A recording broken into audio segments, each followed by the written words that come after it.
Tomorrow, India embarks on a new journey, that being one of Test cricket.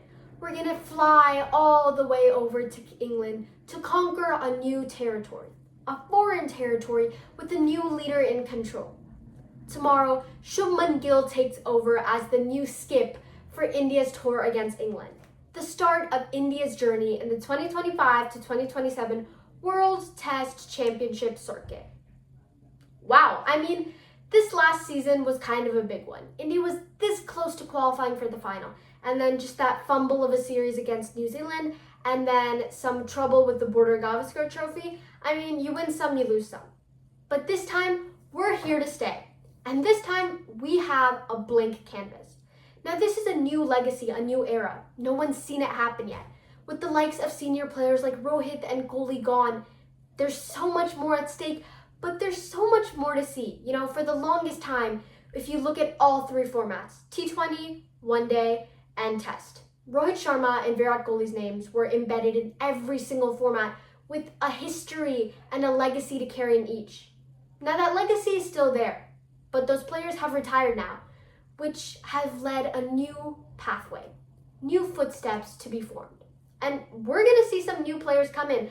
We've seen the return of Karun Nair, who makes his, not debut, but his return to Test cricket against England, which coincidentally is the side and the last series he played before he got dropped. And it's been 7 years, but he scored some runs up in India A squad, and now he's been bumped up.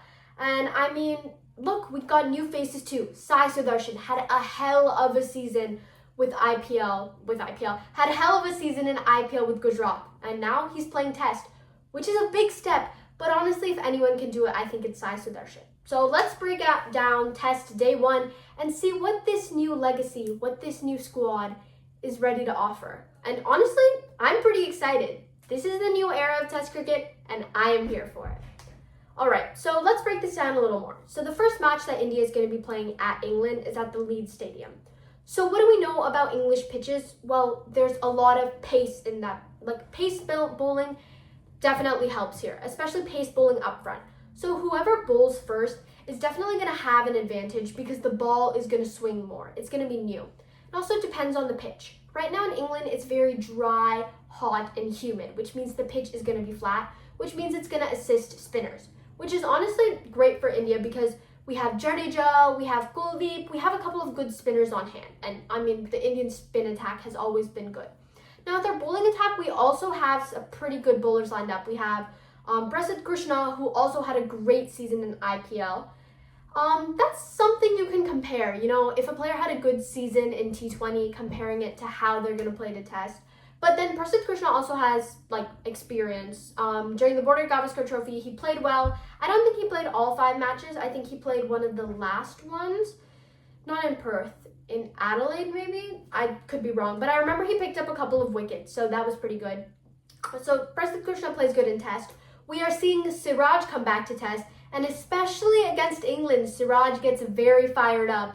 And once Siraj gets going, once he really puts his mind to it, I don't know. We've seen Siraj do some pretty amazing things in the Test format. And especially in England, Siraj will come in handy because Siraj is good with the new ball. It swings, right? And in English pitches, there's a lot of swing. So Siraj will definitely be beneficial there.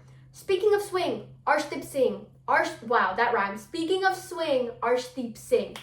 Arshdeep Singh is a part of the squad. He is relatively new though. And to play Test, obviously you have to have strength in format.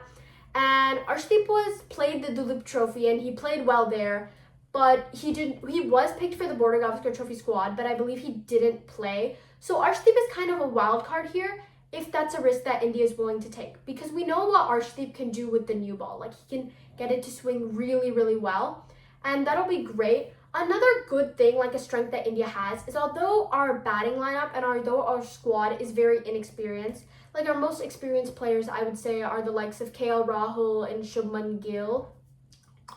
They come very aggressive from the start. These new young Indian players do not back down. Want proof? Just look at Yashasvi Jaiswal. Just look at Shubman Gill. He's 20-something. He's our captain. He was just announced captain. Look at Jaiswal. He's not 19. He's 20, early 20s, 20, to 22, let's say. I could probably be wrong, but around that age range. And he scored a century in Perth, against Australia. I mean, I'm at a loss for words. But, you know, these players don't back down. And he was sledging Mitchell Starc to... Sorry, that's exciting. I mean, just look at our squad, which is proof that, like, although these players are inexperienced, I've heard this a lot, these players have strong mentality, and I don't think these players are going to back down without a challenge. I mean, just look at India A against England. Like, everyone was like, oh, I don't know how that's going to go. They seem fairly inexperienced, but they definitely gave them a challenge. Like, they packed a punch. So I wouldn't count down this India squad just yet, just because they're inexperienced. And especially, I feel like that sets the stage for Gill even more, right? I think it's a lot easier to come in as a captain when the whole squad is new and you're the most experienced, you know, as compared to coming in when there's a lot of senior players on the squad, right? Like, imagine Gill being captain with Rohit and Kohli still being on the squad. That would be relatively harder. But here, I guess our most experience would be probably Jaddu, Bumrah, KL Rahul. Everyone else is fairly new, like relatively new on the squad. Maybe Siraj. So I definitely think that this sets the stage for Gill, and this is going to be helpful to him. Another thing to keep in mind is that in past history, India has actually done really well in test format with newer squads. I mean, no one can forget when India broke Gabba's fortress with Ajinkya Rahane as captain. You know, so many, Bumrah was injured, Kohli was gone on paternity leave, and Ajinkya Rahane came in, and this new squad, you know, we had Nitish Kumar Reddy, who had literally been bowling in the nets. We had Siraj, who had played maybe 1 or 2 test matches. And I specifically remember Gill and Pant played really, really good in that series. I mean, Pant literally took us home. And that inexperienced squad did so much. I mean, they beat Australia in Gabba, which was the unbreakable fortress. So I don't think it's fair to be counting out India just yet. Because one thing about, you know, this young Indian squad is although they're inexperienced, they have that fight and they're not going to back down, and they are talented players. You know, experience is one thing, but having that mentality, you know, having that belief, I mean, look at Border Gavaskar Trophy. Gabba is one of the hardest pitches to play in, right? Against Australia too, and Australia was in form, and the Indian batsmen just wore them down, and that's exactly what we have to do here. I think the key to India's success, especially in their batting attack, is everyone needs to do their part. You know, we can't have any slip-ups like we did in the Border Gavaskar Trophy where a lot of wickets were gone easily. We need to have someone who stays. You know, Yashasvi Jaiswal and KL Rahul are going to give us a nice, strong start right off the bat, you know, if there isn't any technicalities with early wickets. But even if early wickets fall, we need to have a specific player who's going to stay there and who's just going to keep on batting, you know, who's going to wear the bowlers down. And because we don't want to lose more wickets on top of each other, right? The goal here is to stay for a long time and just to keep on batting. But then at the same time, like, we need to score wickets. Honestly, about the bowling attack, I'm not as worried. I think our bowling attack is pretty good considering the pitches, like the pitches in England, how they're very swing-friendly pitches. I think the likes of Siraj will do very good there. Kuldeep, Jadeja, these are consistent players. They're going to be doing good things for us.